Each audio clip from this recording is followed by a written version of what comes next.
Welcome to the Sailor Noob podcast, where a superfan and a noob talk about the original Sailor Moon episode by episode. I'm your host, Mikan Hana, joined by my co-host. I'm the co-host, Caliban, and it's another Usagi Minako jam, y'all.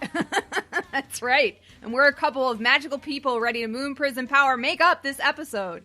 Sailor Noob is brought to you by eating dumplings in the moonlight. You can't keep these girls away from each other. I know. Well, they're inseparable now, I guess. I guess. We'll get into it. Yes, we will.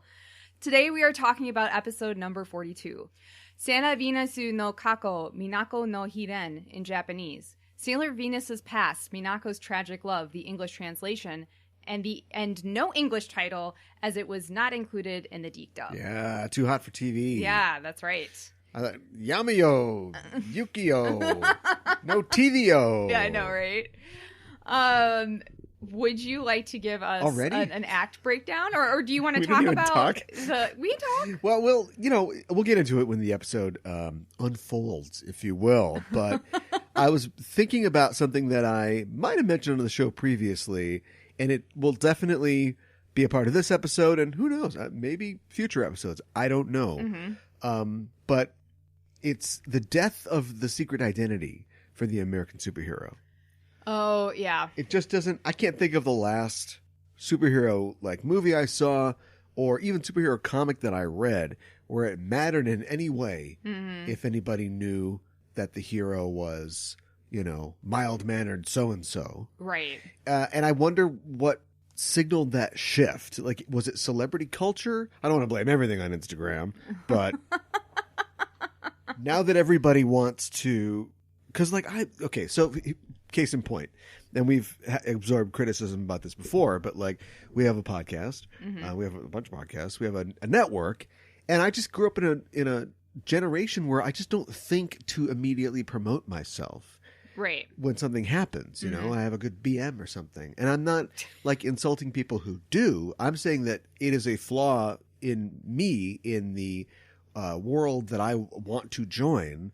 I don't have that organ or that limb or whatever is required to immediately go. I mean, I barely have any pictures of myself. Mm-hmm. You know what I mean? When you get older, not you guys, not the listeners. When I got older, I saw my friends less and less. And so there's a timeline, of me in pictures, in Polaroid pictures, and then, in photomat pictures. Right. And then on grainy early digital camera pictures. Uh-huh. And then I'm kind of just, living my life sort of by myself, working a job and stuff like that. And pictures are less and less and less. And now I have a 25 megapixel camera.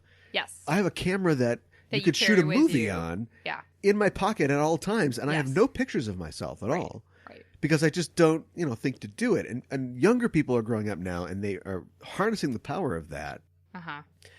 And so... And that's great. I'm not saying that's bad. I'm saying I don't have that, and I have to work against that to promote this show because I don't think to make posts on social media. We got to do that. And so I wonder if young people grow up now and they think, why would you hide yourself? Maybe they think it's positive because it's to take pictures. I'm on TikTok. If I was a superhero, I totally want to do that. Right. I don't really enjoy the story, but maybe Kick-Ass is the first signpost of, we're in a new generation, because, Kick-Ass, he wants to be he wants people to know who he is, and he's out there defending the streets, and he's on social media. Or maybe it's just an unconscious resignation to privacy, the lack of privacy. So how are you going to keep a secret identity? What? Well, with social media. Yeah. I got to post about all the crimes hard. I'm doing. And so I need a Twitter account for that. But you need an email address and a phone number to sign up for a Gmail account. And so there's just no way that you couldn't protect your identity. It'd be impossible. It would be incredibly hard. Tell that to Spider-Man. Right. Spider-Man is the one that lets us stand out, even though in the your friend or Superman. Your friend is Superman's, you're going to be on the floor at some point. Right. He's going to find you dead. Right. I know, right. I mean, Spider-Man, we find out in the most recent film, like his secret identity gets exposed. And sure, and he's the first like MCU character to really have a secret identity. Yes. I think mostly because he's not an adult.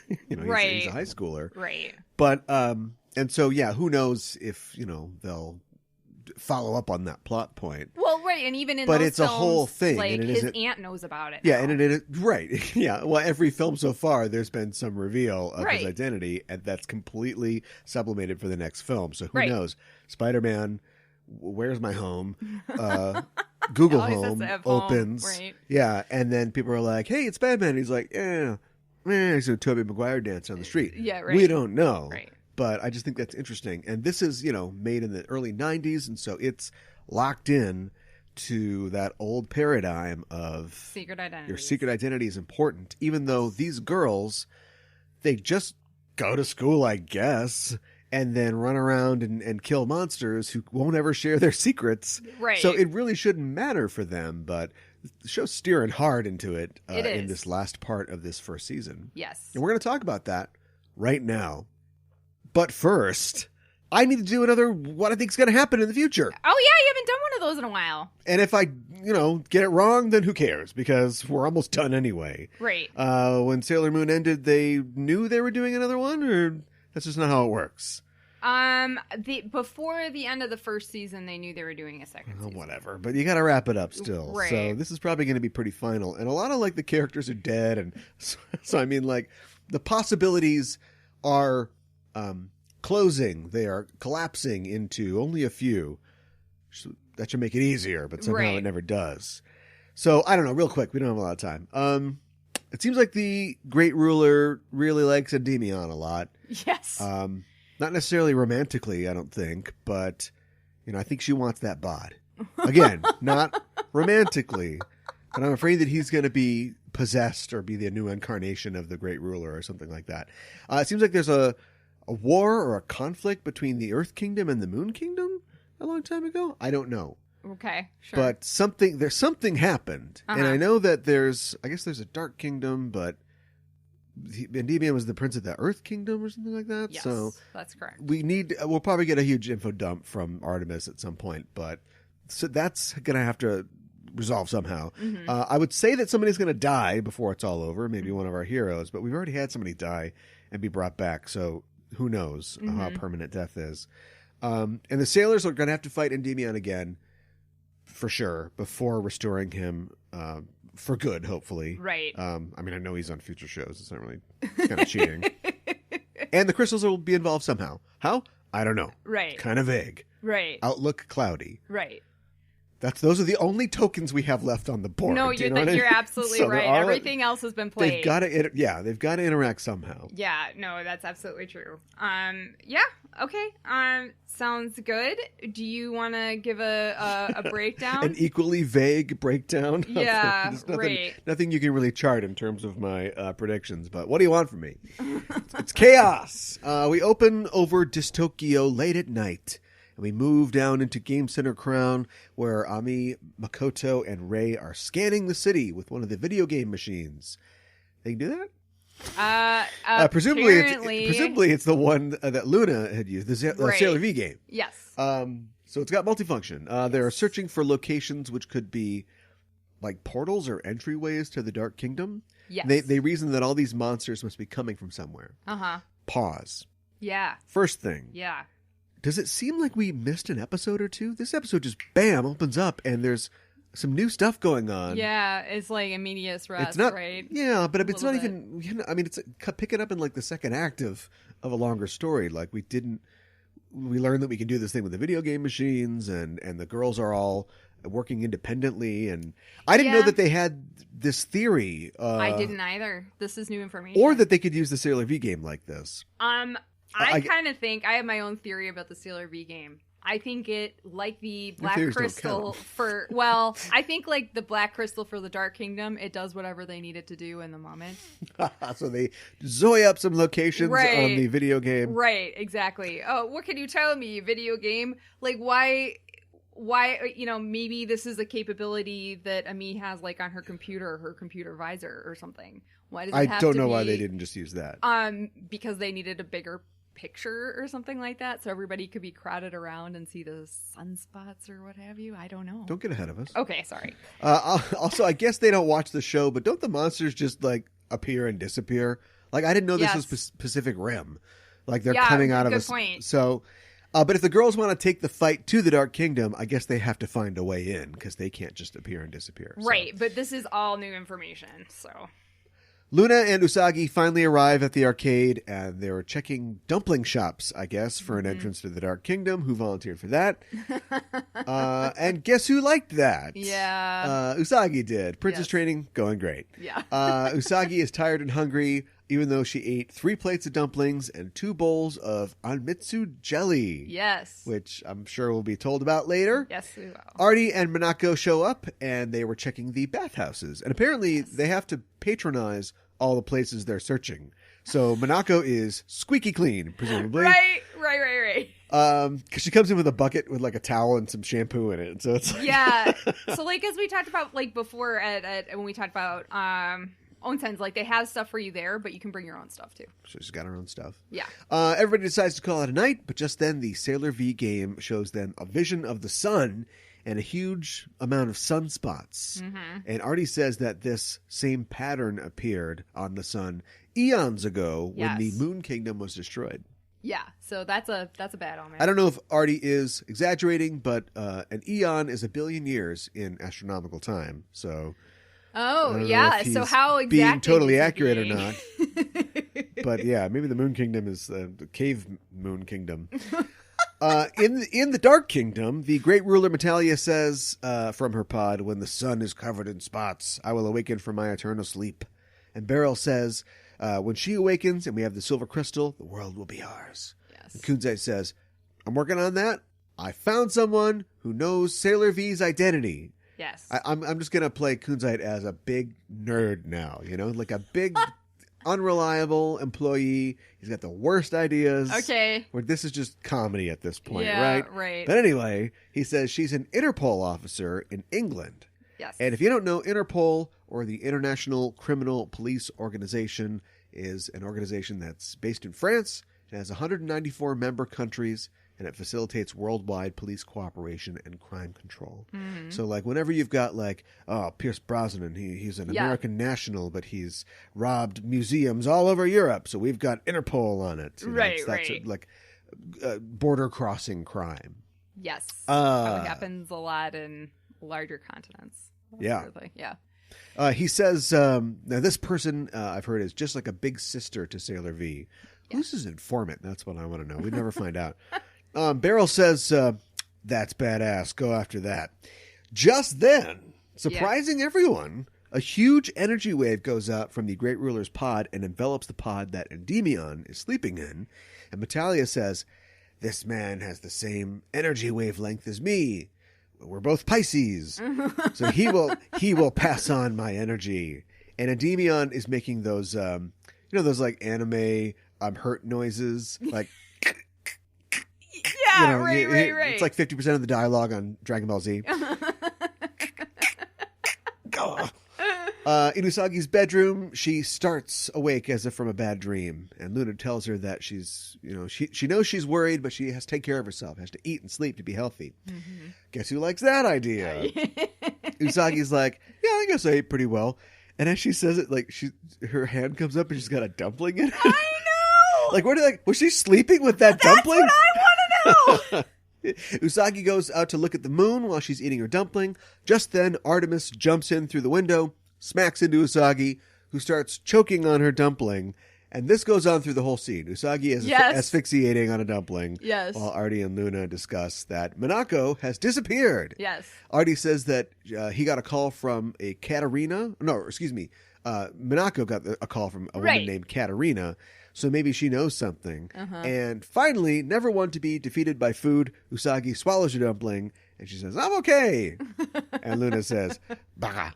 I think we're going to start at a Dumb Bunny 7. Okay. And we'll amp it up as we go. All right. Across town, Minako meets with this Katarina, who knows that she's Sailor V. Yes. She says, "I was surprised to hear that you're alive." And we're probably going to get some backstory here. Yep. And I think this is another like Spider-Man or superhero moment. Like the hero often has a friend. Often they're a cop who knows their identity and works with them anyway. Right. Like Captain Stacy for Spider-Man. Yep. Or Commissioner Gordon for Batman. Sometimes Yes. he knows that he's Bruce Wayne, sometimes not. Right. But this person who's kind of on the inside that helps them out. Right. And Katarina says, I've heard that you're part of the Sailor Guardians, and I want to help you. Why don't you tell me all their names and where they live? Yeah. Minako says, how is Alan? And Katarina shows her a picture of herself with Alan and says, he's fine. He misses you. And Minako points out a locket that Katarina is wearing and says, you're still wearing it. And Katarina says, yes, it was your birthday present to me. Anyway, when are we going to meet those sailors? And Minako says, you're a good cop, but this is our fight. Later. And she runs out. She's very upset. And as she leaves, Kunzite appears and says to Katarina, enough with the talk. Transform into the Youma Papillon. Yeah. And track her down. Yeah. And he zoys her. And she transforms and explodes out of the hotel room window where they were meeting in a flash of purple light, screaming, Papillon! Yes. Meanwhile, at a wharf, I guess? I guess you're always kind of close to the water in Tokyo. They are pretty close. Minako is watching the water. She's looking at her own photo of herself and Alan. She has a different photo that she's in with Alan. And she's very wistful. She sees a glowing green butterfly and thinks, butterflies at this time of year? Yeah, right. Also, maybe it's because it's glowing green. Yeah, right. And she dodges to the side as a sickle-like blade smashes into the ground where she was standing. We see that the blade is the right arm of Papillon, the human butterfly woman, who says, you died once. You should have stayed dead. Minako wastes no time transforming into dun, say, dun, dun, la, dun, vi. And here's a weird thing. Yuma says, what? Minako is Sailor Venus? Yes. So these people can't figure out that this blonde woman is in a different colored fuku with a mask on, and so therefore totally different person. Right. But they know she's Sailor V. They don't know she's Sailor Venus. But she knows that she's working with the Sailor Guardians. Yes, but she doesn't know she's one of them. This doesn't. It's so silly. It doesn't make any sense. No, not really. But they're keeping track. Yeah. So whatever they're keeping track of. Right. Venus fires a crescent beam at Papillon, but the monster blocks it with a swarm of butterflies and sends them to restrain Sailor V, saying, I know all your weaknesses. And Sailor V's not looking good. She's suspended in the air, and she's sweaty and all flushed. Is her weakness bondage play? Well, I feel like maybe, I mean, we don't see this, but I feel like the butterflies are hurting her. They're constraining crushing her. Yeah. There's a very specific thing in anime where a person's cheeks blush, and it means that they're lovelorn or embarrassed or turned on. Yeah. I don't think that's really what's going on here, though. Yeah, well, all right, good. I'm glad. Anyway, she sees the necklace around the Yoma's neck, which... got to keep your accessories, even when you're a monster. And she realizes that she's up against Katarina. Yes. Usagi, Artie, and Luna arrive on the scene. Little unnecessary panty flash from Usagi as they roll up. It's weird. And Usagi says, wow, this monster looks pretty strong. And at this point, it does get weird. Luna looks at the water and says, let's jack one of those boats and we go, get out of here. Yeah, right. And Usagi says, but I don't know how to drive a boat. And Luna says, turn yourself into a sailor. And you'd think that Usagi would transform into Sailor Moon. But instead, she uses the disguise pen to become an actual sailor. Yes. Little cap with a tally and the slacks and the whole thing. She wants to be a cute seagull sailor. And here we go. Yep. This raises a million questions. Like, we've had questions in the past about the disguise pen. Yes. But when she takes on a disguise, we already established it doesn't fundamentally change who she is. Like when she became the fortune teller, she couldn't suddenly pee standing up or anything. Right. But could she actually have told fortunes? Would it have given her that ability? Feel like the answer is yes. Like when she became the green-haired club girl, did she know all the best bathrooms in town to do coke in? Oh my God. Or, here's the kicker. When she transformed into a princess to meet the princes of the Diamond Kingdom, Did she automatically achieve Artie's dream of her becoming a graceful princess? Oh my goodness! That would have been game over right there. Yeah, wow. So many questions. Yeah. How this thing actually... now I'm trying to think. She was the bus driver that one time, right? But Tuxedo Mask ended up driving the bus, right? She was like the bus attendant. No, he was stranded. Like, I think the Youma was driving the bus. But when they got out of there. Oh, yeah. Yeah, I think he drove the bus out of there. She didn't actually drive the bus. Somebody did. The radio station one, she turned into she was like a radio producer or something like that. And or she turned into a nurse when she went to the cram school and met Ami. So did she have medical training? Good question. I don't think it's ever going to get answered. I don't think it is either. So anyway, maybe people would have thought it was weird if a girl in a cheerleader costume was driving a boat. And then, it's a sailor. It's actually a little young. The cats jump on the Youma's face, which is becoming a great tactic. Yeah. And distract her while Usagi grabs Venus. They fire up the boat and they're off. And Venus says, "How'd you guys find me?" And the cats say, "We checked every hotel in town for a Katarina." Yeah. Maybe Ami helped on that one. Yeah, a little hacking. Right. But Papillon is not done yet, and she starts pursuing them. And Luna says, "Let's dock with that luxury liner ship over there in the bay." Mm-hmm. Which I guess is just like abandoned or empty or something. Empty cruise ships don't make money. Yeah, that's actually a good point. I didn't think about it while I was watching it, but we don't see anybody else on that ship. They found the Mary Celeste. Right. They go on board. Papillon alights on the ship to find them, and the girls and the cats try to hide. And Luna asks Minako who Katarina is, and Minako says, "I'm going to tell a story. Yes. 6 months ago, I was chasing down a Dark Kingdom monster in London. Yeah. I met this guy named Alan, and I fell in love. One day, I stumbled onto a crime scene. A guy took a kid hostage, and then he turned into a Youma. Yeah. So I murdered the Youma and saved the girl, and Katarina was the officer on the scene, and we became friends. Uh-huh. And she helped me learn English, and she gave me crime-fighting advice, and she's like a big sister to me." Yes. Back then. Mm-hmm. I don't know if they got to this part in Crystal, but kind of a thruple energy going on here. A thruple, you think? Yeah. It's a triangle. Well, it is a love triangle. Yeah. But I mean, like in a modern context, if this is Steven Universe, they would just all be together, right? Yeah, I don't think it got to that point because of things that Katarina says later. Well, no. I will get to it, but I'm just saying it would be a lot different, I think, today. Yeah, that's fine. Well, true. We see them together at an amusement park, along with Alan. They're all three there, and there's a sign that says "World Greatest Rid," R-I-D. It's like they told the background artist. Oh my gosh, I didn't notice that. They left the E off. Yeah. It's a great example of English. Oh my gosh. One night, story's still going. One night, V and Katarina are tracking down a suspect. They're outside of a dark warehouse. Yeah. Great stock location. Right. And V rushes in, and the suspect throws a grenade, yes. which blows up. It throws Katarina to the ground and presumably kills Sailor V. Mm-hmm. And the warehouse is toast. She's like, "No!" Like, this thing is just burned to the ground. Yeah. In reality, V has escaped to an alley.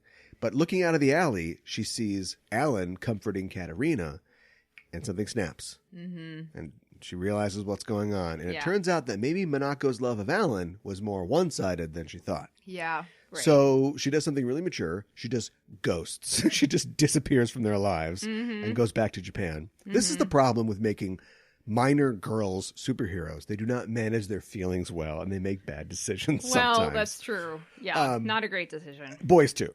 Yeah. Usagi is really broken up by this story, and she tearfully says it wasn't right, but there's no time, because all the lights on the ship come on, and Papillon steps out. No slow clap, but could have had one. And she's like, "Oh, will getting killed by me bring you tears of joy?" I know. This woman's a badass. I know. And Usagi says, "Hey, I'm pretty pissed off right now. Yeah. So don't blame me if you get hurt." Right. She transforms into Sailor Moon. "You heard the death song, Butterfly Lady? Time to put a pin in it." Usagi says, "I don't care if my identity is exposed. In the name of the moon, I'll punish you." Yeah. And Pappy rushes at them with her blade hand. The girls dive out of the way. Usagi says, "Today I'm not running away. You stomped on an innocent girl's love, And we get a moon tiara action. Yes. Just blasts Pappy back. She like falls back. She busts a table in half. Like she's down. Yeah. The locket falls off and Minako snaps it up and says, please don't kill her. Please. She's here because of me. The Dark Kingdom is using her. But Usagi's like, she tried to kill you. She stole your man. Yeah, I know. Well, the dumb bunny meter's falling on this one. Like we're going back down to a 4.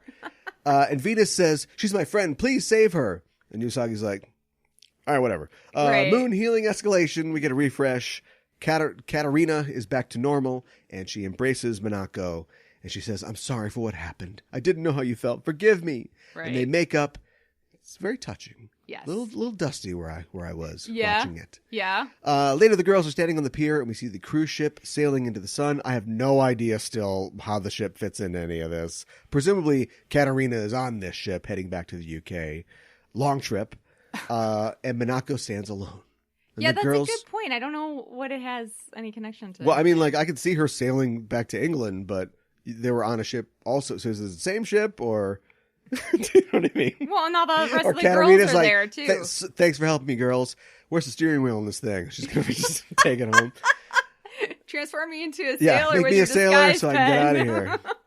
And the girls are wondering, should we comfort her? And Usagi says, let her go. Let her go. Yeah. She's more grown up than any of us. Yeah.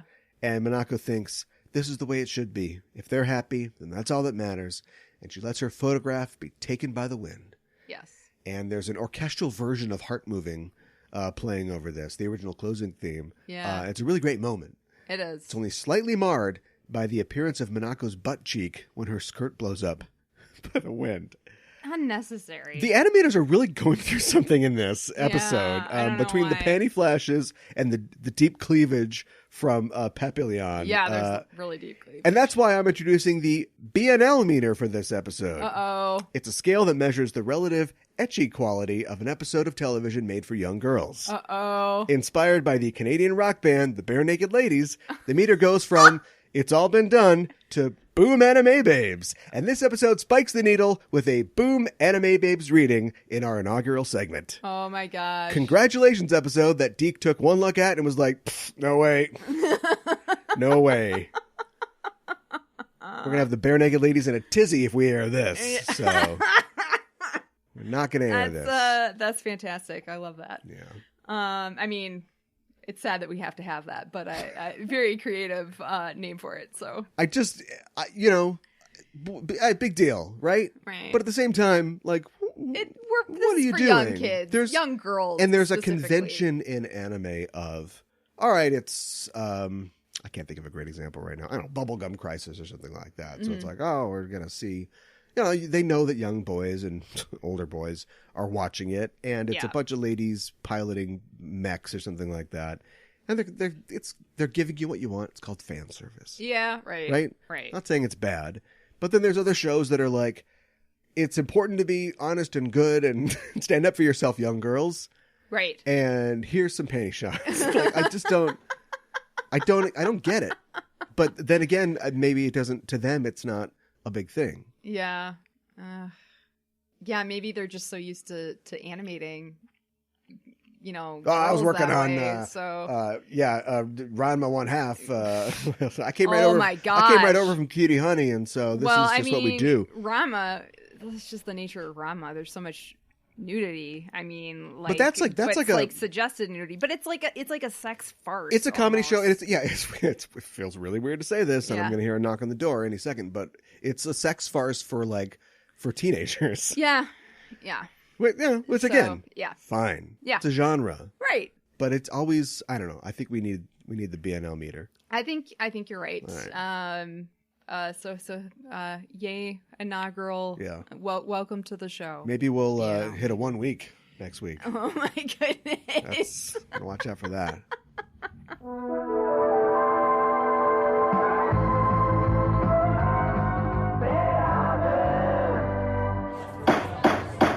Your Honor, a courtroom is a crucible. In it we burn away irrelevancies until we are left with a pure product, the truth, for all time. Oh man, this is so intense. Data's on trial for his life. I know. This episode, The Measure of a Man, is based on the Supreme Court's Dred Scott decision of 1857. created. And every week on Backtracking, we take a look at the real-world events that inspired classic Star Trek episodes. Sorry. Shut up! Shh. Who are you? We're the hosts of Backtracking. I'm Caliban. You will both be taken to the brig and from there to the nearest starbase, where you will answer charges for what you have done. And I'm Gooey Fame. This is not a game. This is life and death. You can follow us on Twitter. Backtracking is available wherever you listen to podcasts. You go f*** yourself.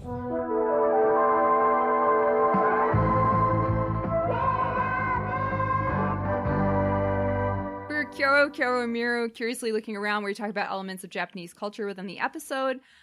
Today, I thought we would talk about solar power in Japan. In this episode, the Senshi sees sunspots on the sun. The sun helps create solar power, so today we are going to talk about solar power in Japan. Since the late 1990s, solar power in Japan has been growing.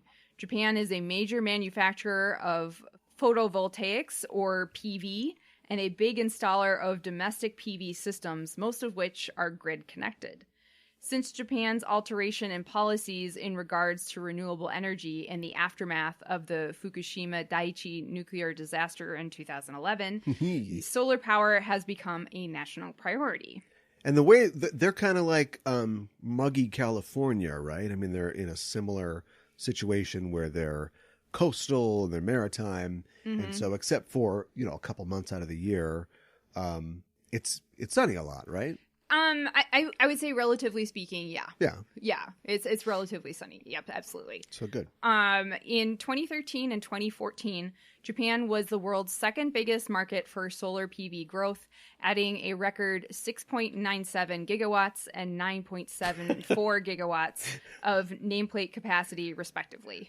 Come on, you gotta say it like Doc Brown. Oh, how does Doc Brown say it? 1.21 gigawatts. Okay, Marty. Is it gigawatts? It's gigawatts, but he says it wrong. Okay, all right. He also says Studio Ghibli. All right. Yeah, much debate about that. By the end of 2017, the increased capacity climbed to 50 gigawatts, the world's second largest solar PV installed volume, behind only China. Wow, China's a big PV. Yes. Which is kind of surprising because there's a lot of coal in China, a lot of coal power in China. China, I think, finally got the message that they got to knock that off. But China is also a million rivers. Huge. They're freaking huge. They got a million rivers. Well, that's true too. So they got hydroelectric and that sort of thing too. Yeah, and we haven't talked about wind yet. Japan's probably got a lot of wind power too. They do have wind power as well. Yeah. Those little pinwheels. Yeah, exactly. At the shrine. Yeah, the pinwheels at a shrine. Every little bit helps. Oh my goodness. A little wire coming off it. Wow. It's good. It's good power. Yeah. Very powerful. Give it to a little kid. Commie power. You're giving us electricity. Keep going. In 2016, Japan's overall installed volume was approximated to be adequate to provide nearly 5% of the country's yearly electricity demand. In 2018, that number increased to almost 7%. Wow. Okay. So it is growing. As specified by its long-term strategy, the Japanese government plans by 2030 to have renewable energy make up to 22 to 24% of the country's electricity production, and that includes wind power as well as solar power. Sure.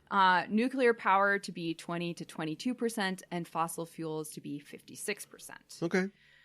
Constructed in 2002, the Solar Arc is one of the biggest solar buildings in the world. And I guess it was, when they created it, it was supposed to kind of invoke the idea of like, Noah's Ark, but like for solar power. So really? Yeah. Are there animals on it? No, there aren't any animals on it, but just like the general shape of it to be okay. Yeah. The Solar Arc is a 315 meter, or about 1,034 feet wide, and 37 meter, or a little over 121 feet tall solar power facility, which also provides activities to the public, which are mostly geared towards kids, to foster a better awareness of solar power generation. So this is just like it's a building with solar cells, I'm assuming. Well, it's like a solar power plant. Right. But it also has this capability to do workshops, and like they have like a museum that has like exhibits about solar power and stuff like that too. So it's like it's not just a plant. It's an attraction. Right, it's a facility. Interesting. The solar arc is in Anpachi in Gifu Prefecture. And there are a lot of different solar plants and solar buildings like all throughout the country. The first floating solar plant was constructed in Japan in Aichi Prefecture in central Honshu. Japan's numerous reservoirs and lakes now host 73 of the world's 100 biggest floating solar plants and make up half of those plants' 246 megawatts of solar scope. So they explain this to me. They put them on lakes and reservoirs and stuff? Yes. They put them on lakes and reservoirs and maybe even the ocean as well. Yeah. Well, okay, all right, that makes sense. I mean, they've got sort of a premium on land, on land and which real is estate. One reason why they decided. Whereas in America, in the states that are bothering to do this, like in the deserts and the plains, they just have huge solar farms. Right. Okay, that's they're ingenious. They're getting creative, you know, like what we, land is a premium, like you were saying. So how can we make this happen? Yeah, exactly. Hyogo Prefecture in southern Honshu has nearly 40,000 lakes and is home to almost half the floating solar capacity of the world's 100 biggest floating solar plants. A lot of these solar plants are compact, assisting the area to jumpstart the move to disperse local power generation. The largest Japanese floating solar plant is located behind the Yakamura Dam in Ichihara and Chiba Prefecture. This plant is 1,800 acres, can power about 5,000 homes, and it is conserving more than 8,000 metric tons of CO2 each year. Wow. So pretty powerful. Yeah. The first patents for floating solar plants were registered in 2008, and its advocates say floating solar power is up to 16% more efficient than land-based systems. Floating solar panels also prevent the growth of algae, which can harm fish stocks, and the plants also the floating solar power plants also slow down the evaporation process from reservoirs. Although its advocates say floating solar power has huge promises, critics are concerned it may actually hurt marine ecosystems due to the plants blocking sunlight. They also mention its susceptibility to bad weather. In 2017, a typhoon did substantial destruction to an installation close to Osaka. So, I mean... It's a typhoon. I know. What are you gonna do? Exactly. And they're not as necessarily as, I mean, they're secure, right? But they don't have like, a building underneath them to help support their weight and prevent their destruction. So, what can you do?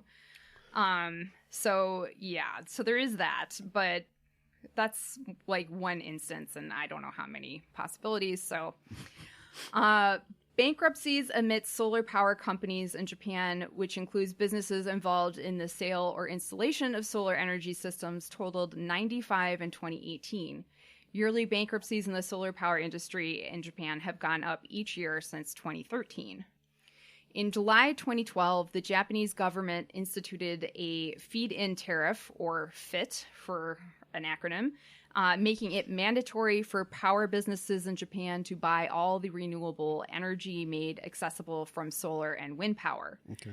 This FIT was instituted shortly after the Fukushima Daiichi nuclear disaster in 2011, when the nation endured power shortages. The goal was to encourage the utilization of renewable energy. However, the high purchasing price of the renewable energy generated a burden on the electricity customer. This led the Ministry of Economy, Trade, and Industry to slowly lower the purchasing price so that as of fiscal 2019, it is 14 yen per kilowatt an hour, which is 1/3 the cost of what it was when the FIT system was initiated back in 2012. Okay. The ministry is planning to bring down the cost to 8.5 yen in fiscal year 2022. So that's almost half of what it was in 2019. Yeah. Do they, there's no way but I'm just going to speculate, I guess. Yeah. Do they have a similar situation to ours in America where because they're more socialist in some of their economy than we are. But the one thing that we're like comfortable socializing is the energy industry. So basically, like, it's a utility, so it can be privately owned, but we basically say you can't, price gouge or whatever. It has to be, affordable. Right. Then there's ways around that. There's a lot of ways around that where these energy companies can make a lot of money, but nominally it's regulated. Over in Japan, you've got this thing where, okay, we made all this energy, but it was expensive to do, so it's going to cost a little more. And it's like, well, I just trying to run my toaster. I can't pay that. Right. Yeah.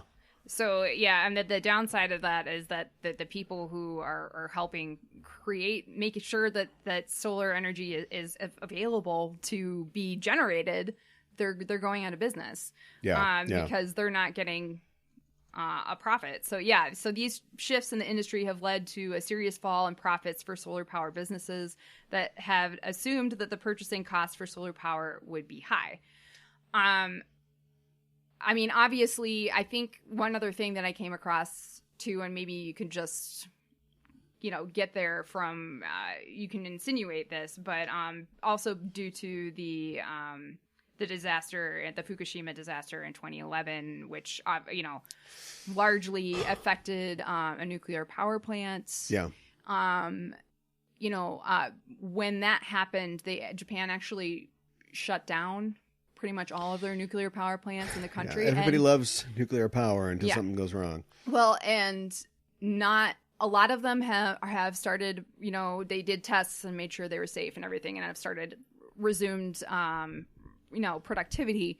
But some of them, at least as of last year, have not reopened. Yeah. So this is, another reason why they're looking to solar power for sure. Mm-hmm. So. Itadakimasu with Usagi. What did Usagi eat in this episode? What didn't she eat? A lot. So, Usagi ate at one of the dumpling shops that she and Luna visited. She ate 3 plates of dumplings and 2 bowls of anmitsu jelly. So we have, the dumplings that she ate at the shop were actually dango. We have briefly mentioned dango before when we talked about episode 11 because Mamoru often calls Usagi Odanga Atama, or dumpling head. Yeah. Fun fact, due to Sailor Moon, the word odango in Japanese now also means double or pigtail buns, but can also refer to any bun hairstyle. Huh. All because of Sailor Moon. Okay, that's cool. Yeah. So I thought that was kind of neat. Huh. But I will go into a little bit more detail about what dango are. Dango are made from rice flour and are rolled into small balls with 3 to 5 dango served on a bamboo skewer. To make dango, you combine rice flour with hot water and stir. Then you knead it into one large ball and divide it into smaller pieces. Then you roll the dough into perfectly round balls that are about 20 grams each. Then you boil or steam the dough to cook it. Once cooked, the dango get placed onto skewers. There are numerous different varieties and variations of dango. Okay. Just looking at the image that we see in the anime, my best guess as what the 2 varieties are that we see, they are most likely kinako dango and mitarashi dango. Kinako, or roasted soybean flour, is a product commonly used in Japanese cooking. Is often used in desserts, especially. In English, it is typically called roasted soy flour. Kinako is greatly connected with dango and wagashi. Kinako dango are dango that have been rolled in kinako. These are the dango that we see that are light brown in color. The dango that are plated in the middle that are white and have a dark brown sauce on top of them are most likely mitarashi dango. Mitarashi is covered with a syrup made from shoyu or soy sauce, starch, and sugar. So it's savory and sweet. Okay. It is distinguished by its sweet and salty burnt taste and glassy glaze. Sometimes this variety is grilled before or after being coated with a syrup, but that is not necessarily required. This is the most popular variety of dango. So that must like brown up or whatever, like the syrup, like crystallize, right? If you do it, so yeah, like it doesn't like So you can Are these the shiny dongos that you see? They're shiny. Yes. Yeah. Okay. Yeah, right. They're the shiny brown dango that you see.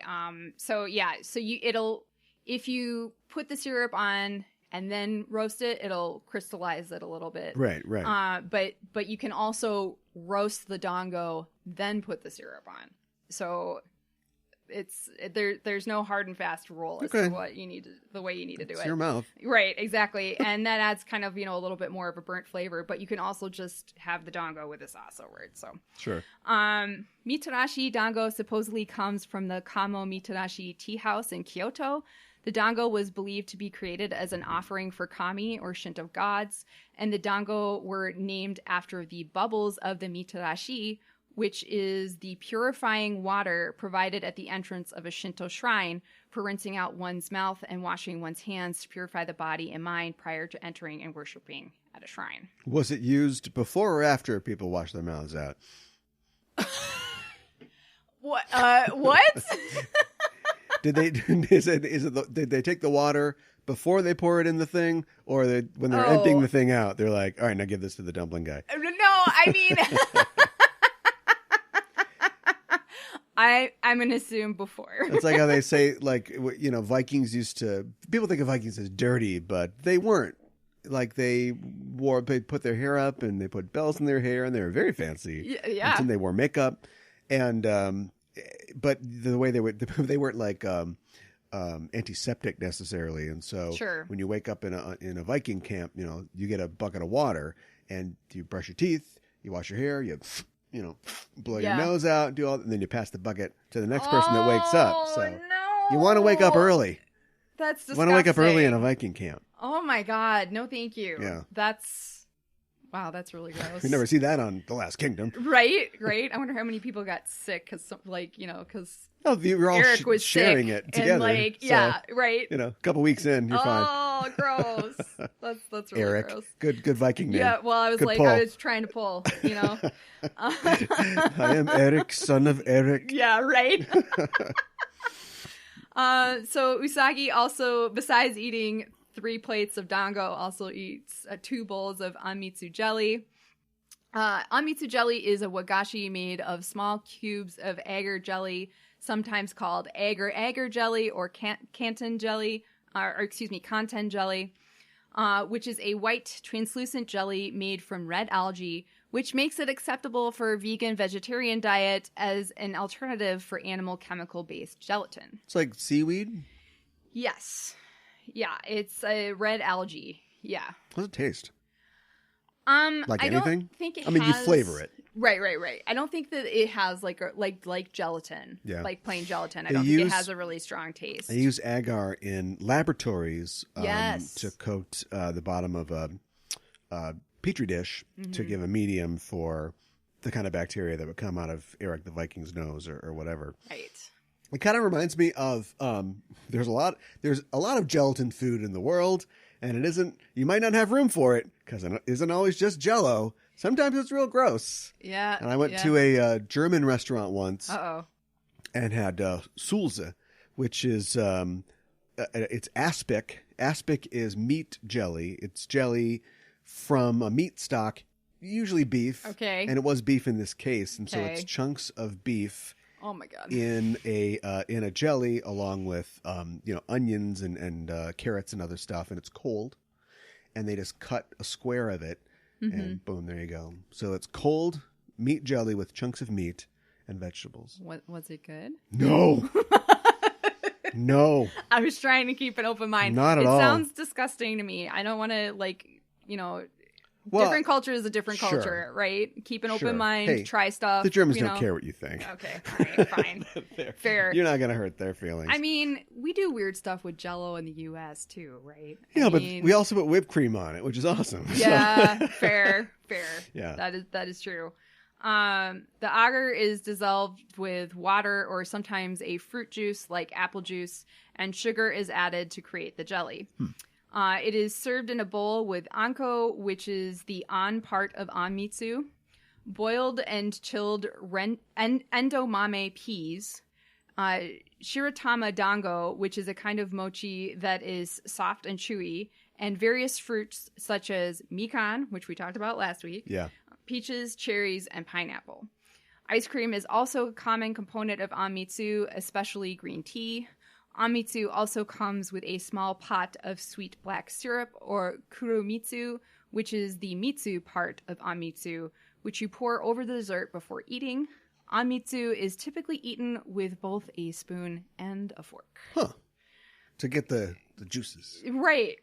And like, because there's so many different like components in there and everything.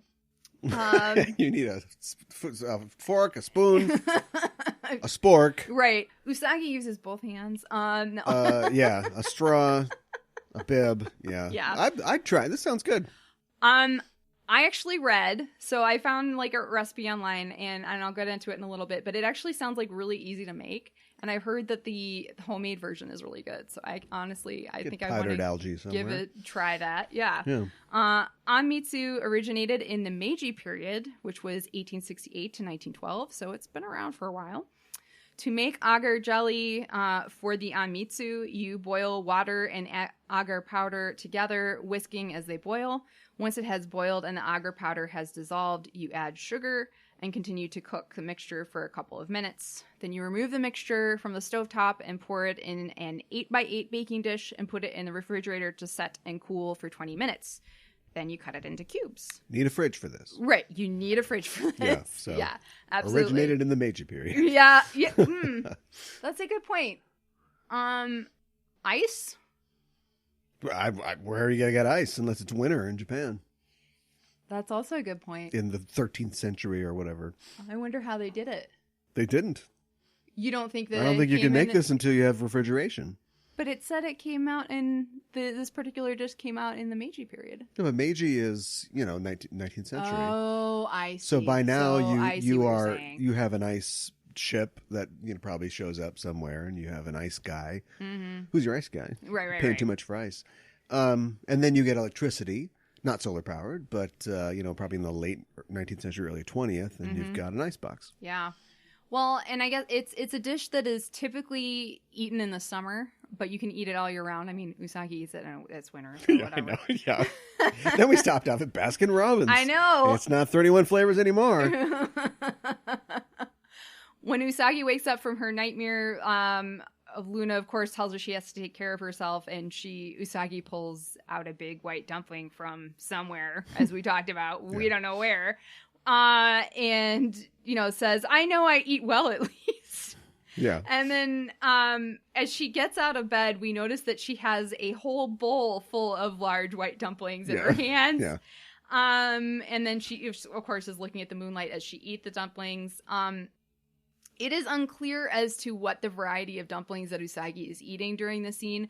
When you look up Japanese dumplings, the main thing that comes up is gyoza, which is the Japanese word for pot stickers. Yeah. That's definitely not what we're seeing here. Right. All I can say for sure is, some kind of dough, obviously, and they would be stuffed with most likely something savory. Yeah. So, when we see Minako and Katarina later at Katarina's hotel room, Minako is drinking an orange drink, probably an orange pop, and Katarina is having some red wine. In a flashback, we see that Minako and Katarina are enjoying a picnic in a park in England. Mm-hmm. My Heart is a Kaleidoscope, where we talk about fashion and Sailor Moon. What the heck are they wearing? The Senshi street clothes are all repeat outfits except for Rei's in this episode. She is wearing a loose-fitting purple sweater with a cowl neck, a navy miniskirt, red tights, and navy loafers. Katarina's street clothes, she is wearing a light green turtleneck sweater, a dark green blazer, brown slacks, and brown high heels. She is also wearing a gold locket, which was a birthday gift for Minako, and has a photo of Minako, Alan, and Katarina inside of it. Mm-hmm. Usagi, of course, uses her disguise pen and says, turn me into a cute seagull sailor. Can I ask you something? I don't know. Do you know what she meant by seagull sailor? I got no idea. Okay, because I tried looking it up, but all I got was images of seagulls dressed as sailors. Right. Yep. That was it. Yeah, okay. I have no idea. Okay.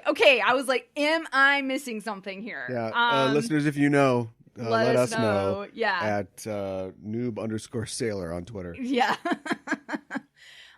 So she, of course, is wearing a sailor outfit, a long sleeve white shirt with a bright blue sailor collar, a white scarf under the collar with a bright blue fastener. She is also wearing white slacks, white shoes, and a white sailor cap with a bright blue cap tally, and it has 2 white ribbons hanging down in the back. Her hair is also slightly different. She has a different style of buns that are not as round and much shorter pigtails. Right. All right, then we have the clothes and the flashbacks, and I won't do all of them necessarily, but Alan is, when we first see him, is wearing a light purple button-up shirt, a white undershirt, a black peacoat, and black slacks. Then we see Katerina in her police officer uniform, which is, she is wearing a white button-up shirt, a brown necktie, a double-breasted jacket with gold buttons and epaulets, a short navy skirt, white gloves, a tall and round navy police hat with a black brim, and navy heels. And this is pretty well sourced. Like, this would be a British policewoman, probably not into the 90s, but okay. Anytime before this, anytime up through the 80s probably, this would be a British policewoman's outfit for the most part. Well, that's cool, at least. Yeah, I'm glad to see that they were doing their homework. Now. Well, right. Yeah. Later on in the flashback, Katerina is wearing a dark purple suit jacket and short dark purple skirt with a light pink turtleneck shirt.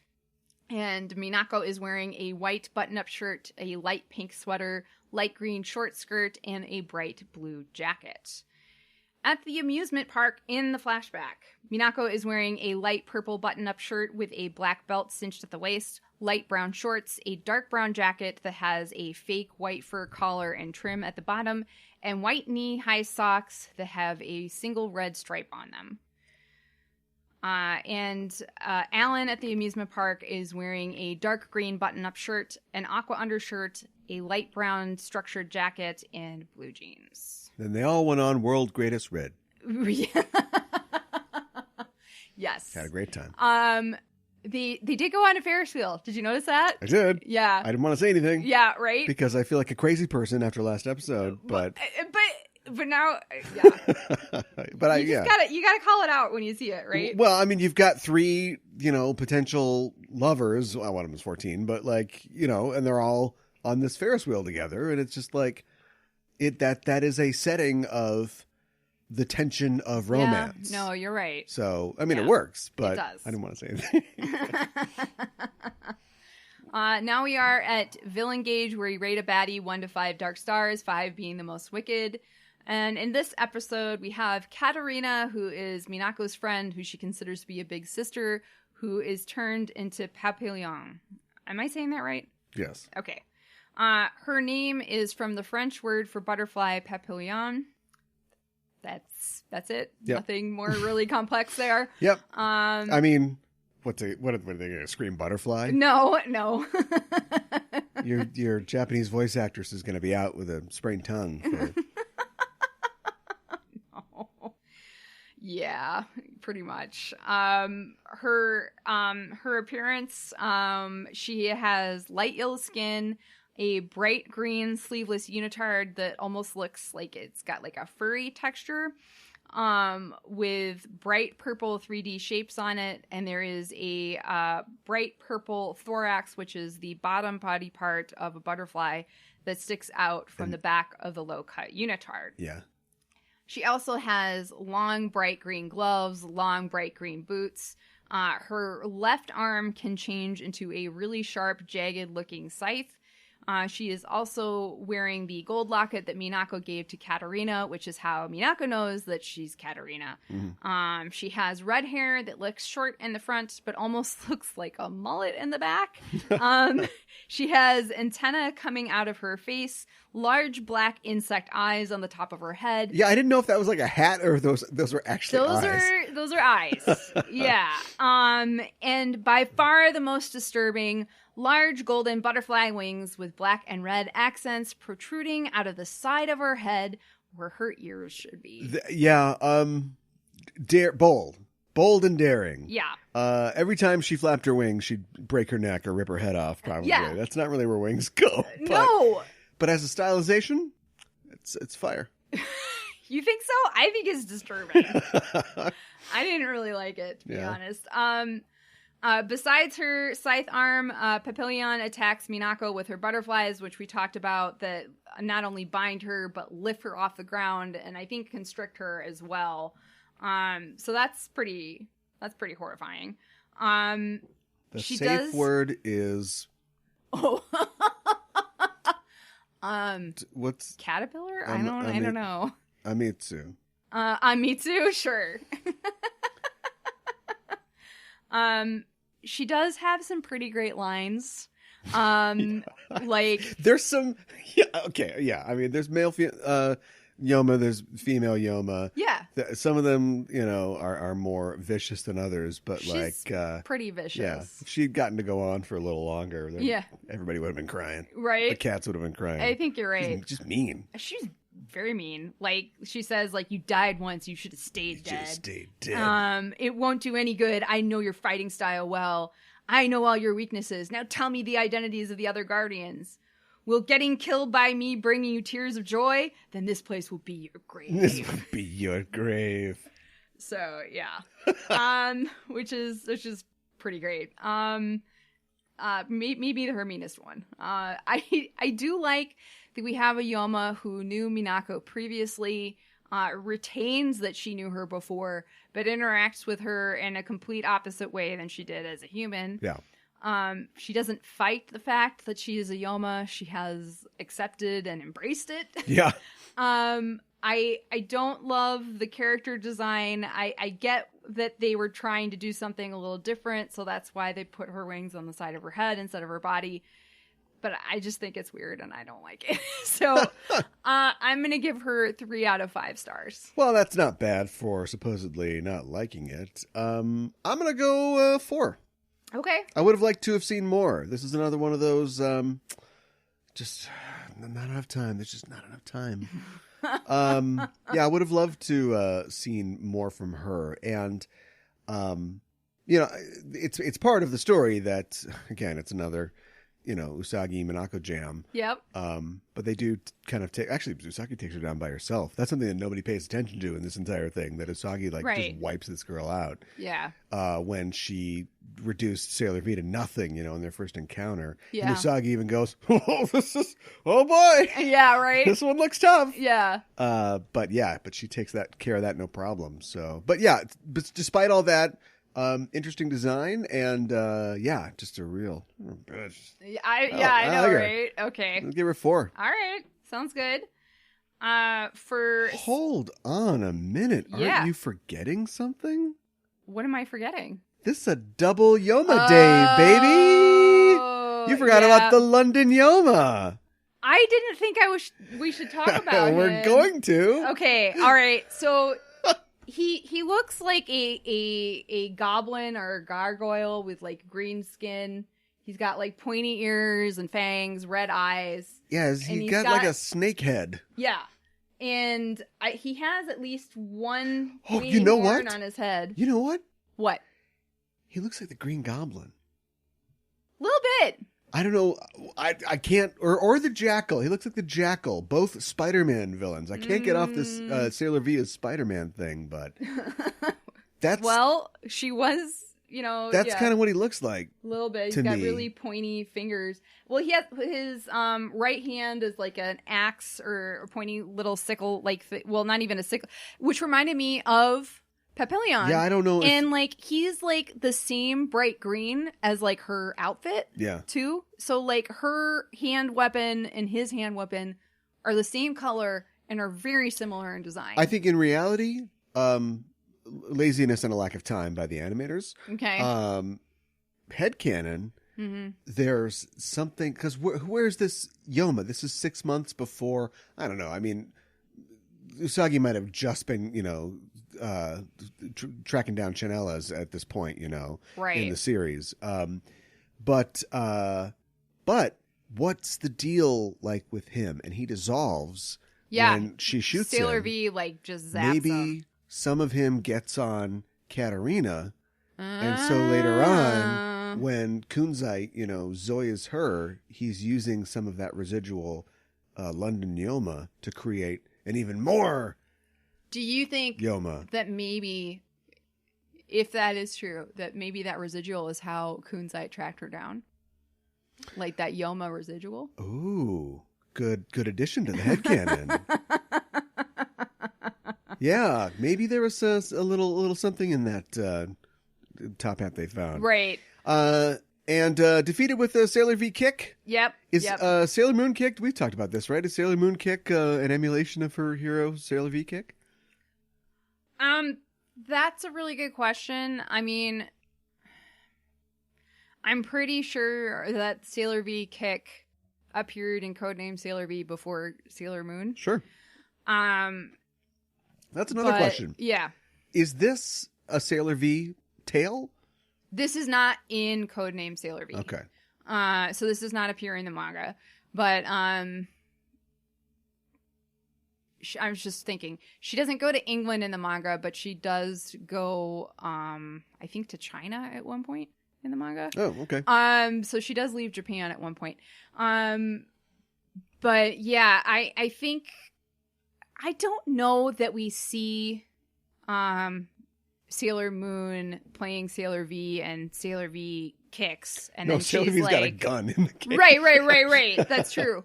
And that Sailor Moon is like, oh, I should do that, or she just decides. Right, but there is a Sailor V manga in universe. There's a Sailor V anime in universe. So. Yeah. So maybe that is it. Maybe that is it for sure. One thing I guess I want to mention real quick, at least I feel like we haven't seen it that much in the anime, but at least in the manga, Minako is thought to be really athletic. Mm-hmm. So I think that's one reason why she kicks the bad guys. Well, sure. And Usagi doesn't really have that, but yeah. So that's just a little note there. If you were gonna rate the London flashback Youma, what would you give him? I think I'm gonna give him. I mean, he does threaten a kid with a knife, which is pretty freaking terrifying. But I think I'm gonna give him a 2. I'm gonna give him a 3 because he threatens a kid with a knife. Oh my gosh! What is he doing in London? Why is Scotland Yard after him? Yeah. Why is he so desperate that he takes a very small child hostage and threatens her with an edged weapon? Well, he doesn't want to get caught by the police. But he's a freaking Youma, so like he could just kill Katarina, supposedly, right? Well, I don't know. We don't know the extent of his abilities. Yeah, that's true. And I guess we never will. No. Yeah, we don't know why he's in England. Him. Yeah, right. Oh, no, 3 from me. Okay. Yeah. All right. Very good. It's a double Youma jam. Reminds me of the double rainbow guy. What does it mean? What does it mean? For Sabu or Dabu, when we talk about the differences between the sub and the dub, no Sabu or Dabu this week, as the episode was not included in the Deke dub. It most likely wasn't included in the dub because the Youma in Minako's flashback, who we just talked about, pulled a knife on a little kid, and an actual hand grenade was thrown at Sailor V, which severely injured her, creates an explosion, and sets the building on fire. I mean, no wonder Katarina thought she was dead. It's not like it. Well, I guess it's really violent. It is. Any other thoughts as to why this might have been cut? It's adult. Yeah. There's the love triangle. There's a love triangle. An adult doesn't mean, seeing her butt crack. It just, I mean, like, what's a kid gonna get out of a story where a young girl is in love with presumably an adult man, right? And then realize, I mean, it's Atonement. Yeah, right. And if she didn't run away, but instead got Katarina fired from her job, and destroyed both of their lives, it would be the middle act of Atonement. Yeah, right. So, yeah, I mean, like, people who make this stuff for kids go, what's a kid going to get out of that? Mm-hmm. And I would say, it's not going to hurt them. Yeah. Maybe they'll find themselves in a similar situation when they're older, and they'll go, oh, that's right. What happened to Sailor V? But yeah, it's just not the type of story that you tell to a little kid. So, right. Yeah, let's cut that. Yeah. Plus, it doesn't it's not going to factor into any of the story going forward, so it's easy to lose. I know, that's kind of was my feeling about it too. Like, I do like that you learn a lot more about Minako as a character and how much she has been through, and that she is perhaps more mature than the other sentries. But I think if you don't include it, you're not gonna miss any major story elements. Yeah. So yeah, I agree with you. And now we are up to our rating, where we rate the episode 1 to 5 roses, 5 being the best. I like that we got more of a backstory with Minako, and that it highlighted a fairly positive friendship with Katarina, who is basically like an older sister. I enjoyed that Usagi, with the power of the disguise pen, can drive a boat. And well, like, she does not crash that thing. She is just driving it well. But here is what I didn't like. Usagi and Minako actually contemplating killing Papillon Katarina because she hurt Minako. I like that our heroes are flawed and that they can make mistakes. But isn't it your duty as a senshi who fights for love and justice to return any humans who turned into Youma back into humans? I didn't really like that they were even considering, for even a split second, not helping her. Yeah. I don't have a problem with it. No? Well, when they write Usagi so dumb, she's spent the first 30 missions just murdering creatures that could talk, could taunt her, right? Could in some cases beg for their lives, right? And it was fine because they were monsters, and now suddenly they have to, refresh everybody. And so, I mean, I don't know. As a viewer, I was like, oh yeah, I guess you can't like go totally ham on her. But then, Tensi had hopes and dreams. Well, yeah, right? I know. What about Garobin? Yeah, I know. She all she wanted to do was just quiz people on stuff. I know. So, I mean, all the early Youma who weren't humans. What's the difference? They're like, we'll just kill them. It's fine. Plus, I can't believe I did it. This is the hat trick of Spider-Man references. Uh-oh. But the thing about like Spider-Man is that, this isn't important to the Usagi comparison, but he harbors pain, Yeah. Because not only is he a nerd that was picked on his whole life, but also he let his uncle die. Right. And that's why he does what he does. But otherwise, so that's also why he wisecracks. He was created by 2 Jewish guys. And so he's a Borscht Belt comedian, in red pajamas. Yeah. And so he cracks jokes, to keep his spirits up. And he's a good person. He's a really good person. But he gets crapped on by so many people. He's got a rhino guy. He's got a vulture guy. He's got an octopus guy. They're all trying to kill him. And every once in a while, he gets pushed like too far in the comics. And he goes nuts. Like if you threaten his family, or if you are just beating on him too hard, he'll flip out and have to remember to like not beat somebody to death. Yeah. And so I was just, I think that you go, she's a hero, she shouldn't do that. I go, she's a hero because she stopped. Okay. I can appreciate that. Yeah. Yeah. All right. So I'm going to give this episode 3 roses. I must be in a good mood this week because I'm going to give it 4. Okay. Started off like, I don't know where we're going, and this seems really disjointed, and then resolved into a very nice, again, I mean, storytelling-wise, very mature little plot, and a little backstory for, I don't know why all the girls have to have been jilted or by some man or something like that. We're not a lot of Bechtel structure in these girls' backstories. I know. But yeah, strong, more than just them hanging out at a hair salon together, really kind of forming a connection and seeing the effect of their care for each other in this episode. So yeah, I thought it was really strong. I give it 4. Okay, very cool. My English title is Heart Forgives, Mature Minako. Nice one. Thank you. Kind of gives away the ending. But... Yeah, well. But yeah. Yeah, it does. I suppose you're right. What is your D title? Mine is Apt Pupa. Groan. It is what it is. It is what it is. Oh my goodness. Wow. Well, what do you want? Butterfly Blue. Yeah, well, right. I'm almost surprised they didn't, it wasn't in the dub, so they didn't name it that. No. So they didn't have to come up with a name. Thank so, God. yeah, it would have been Butterfly Blues, probably. Next episode, we are talking about episode number 43. Usagi ga koritsu, seira senshi tachi no ogenka in Japanese. Usagi abandoned, the fallout of the Sailor Guardians, the English translation, and the English title, Fractious Friends. Ooh. Pretty good one, right? Alliteration. Yeah. Yeah. That's their next trick. After something blue. Right, exactly.